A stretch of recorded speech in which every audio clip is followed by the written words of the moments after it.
This presentation is going to focus on physical education and healthy living, and the role that teachers have to play in both in regards to their students' lives. Implementing physical activity within education is something that schools have been increasingly trying to accomplish. Some examples of how this can be observed within classrooms today, beyond physical education classes, are encouraging DPA and more kinesthetic approaches to learning. Many teachers strive to implement some amount of physical activity for their students throughout the week, if they cannot do so throughout the day outside of gym class, and there are activities designed to promote physical activity and kinesthetic learning. An example of this from my own experience would be having an activity day in elementary school, during which there would be different stations set up outside and students would circulate around to each one. Some were based primarily off of educational content, and some had the specific goal of being physically active, while some were a combination of the two, so having to jog to the next educational station, for example. Students, especially those in younger grades, come to develop many habits during their time at school, habits which manifest themselves both within their lives at school and within their own personal lives outside of school, at home as well. As we have discussed in our class, students who come to dislike gym class in elementary school are not very likely to develop a positive attitude toward gym in their later school years.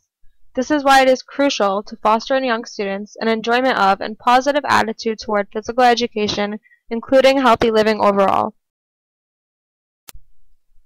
I believe an important note to keep in mind for teachers weighing the benefits or value of physical education is how great of a role a teacher can have in molding students' attitudes toward physical education and healthy living.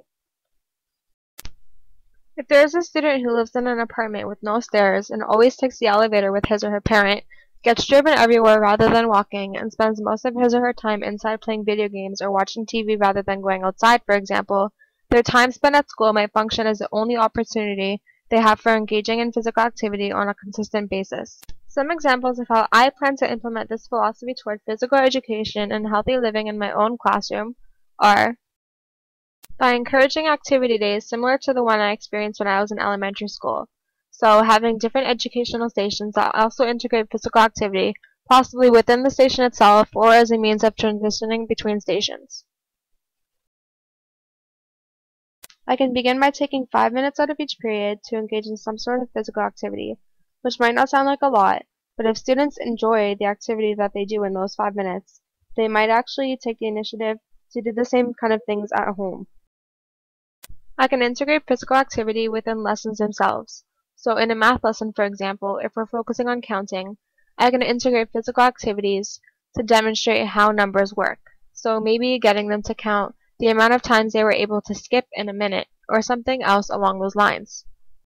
Last but not least, I can ensure that the physical activity I do integrate within my lessons is accessible for all students and that students who have physical impairments are accommodated. Although it might seem like a daunting task to deliver curriculum-related knowledge to students, as well as ensuring that they engage in physical activity as well, keeping in mind that students who are physically active and lead healthy lifestyles are more likely to do better academically to begin with.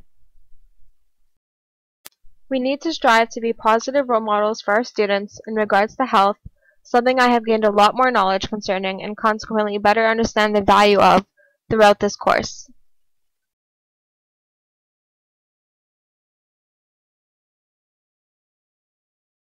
Created using Powtoon.